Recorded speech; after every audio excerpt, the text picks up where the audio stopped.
Hello friends, family and strangers on the internet. As you may be able to tell, the colour in this video has been adjusted to help make the drawings in the sketchbook a little bit easier to see. This first picture is from when I first started to really look at fashion drawing. I bought a book on it and I was trying to take the advice to help with some of my figure drawing. I actually quite like how a lot of this affected my drawings in the future, and you'll see quite a lot of them throughout this book. This was my own interpretation of Sailor Moon, which I'd wanted to do for a really long time. I really liked all the little fishnet details. It was just fun to do, and when you put in the extra details into a picture, I tend to find the end product looks much more impressive. A lot of these next pages are just me practicing different things like expression, hands, posing. I can't tell you how much I take from these little practice sessions. Just strengthening your basic skills, even when you've been drawing your whole life, can really add something to your work, and I think that's confidence.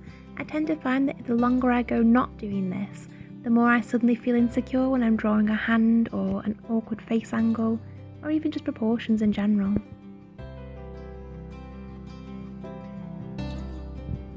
Every artist is always constantly trying to improve, and I find the more I draw pages like this, the more I learn.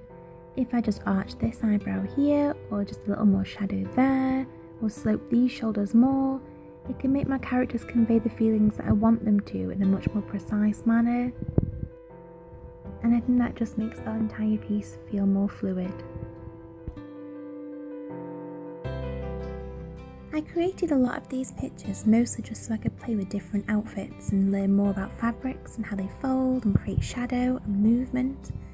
It's something I've never been naturally good at, so I had to just keep practicing, trying new things, designing new and crazier outfits. Any excuse to just try something a little bit more outside of my comfort zone. Sometimes a lot out of my comfort zone.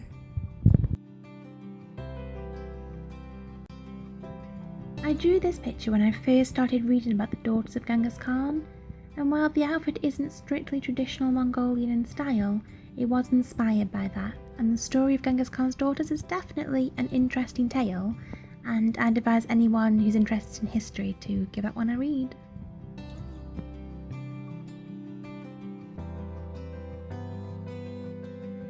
This was the start of another Sailor Moon influenced drawing, but for one reason or another I never got around to finishing it, which is always a shame.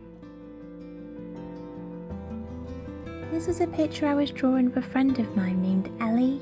She's just one of those people you meet in your life that are so full of character and light and fun, and it would have been impossible to capture all of that in my limited skills, but it was nice to try to trap some essence of her down on a page.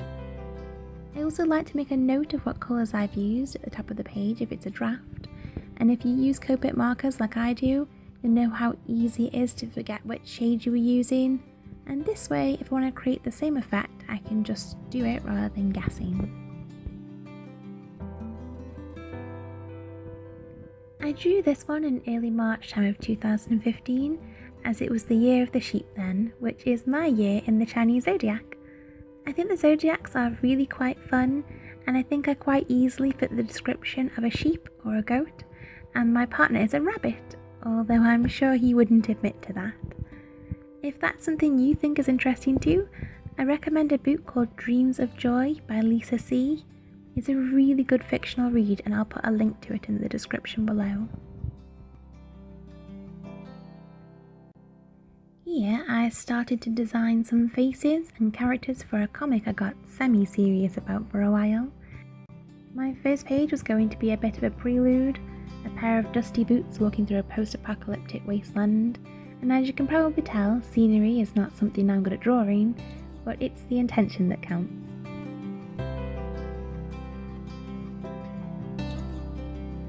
These were the spider people that I was designing. They were essentially the bad guys of my story with 3 sets of eyes, their normal eyes, then their eyebrows, and then their third set of very primitive eyes.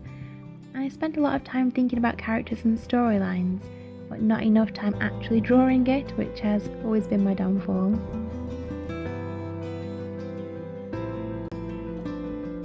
I drew this picture really late at night one time.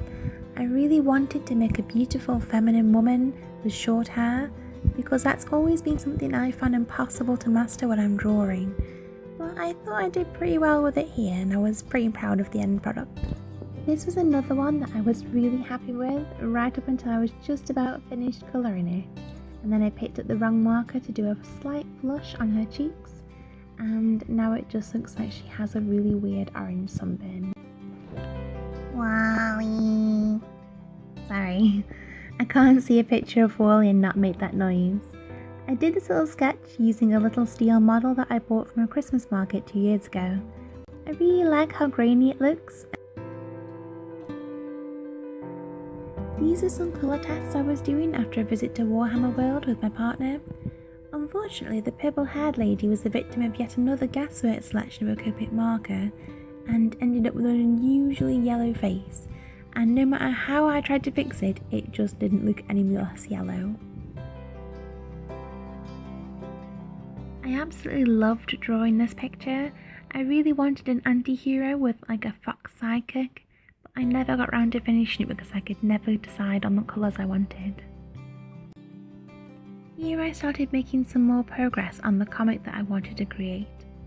There was supposed to be this scene where the protagonist's best friend is murdered and the whole hive that they live in is set ablaze. It was really fun to do something like this because I so rarely get to build backgrounds and scenery and essentially build a whole world from a single picture. This was supposed to be the Queen Bee, who was the big bad from the story.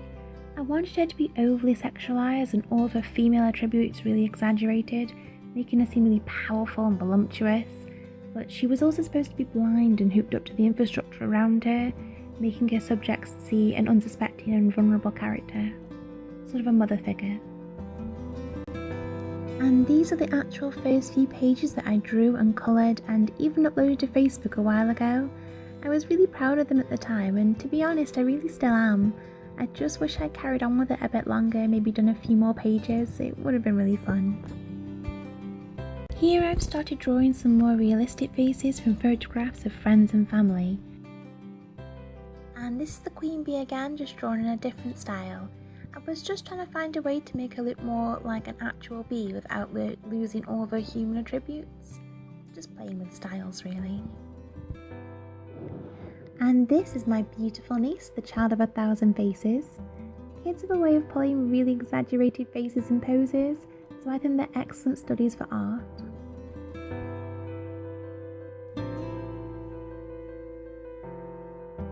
This was where I sketched my draft for a painting I was doing. I like to draw quick miniatures of the piece at the bottom of the page or on a scrap piece of paper and then just try different colours out.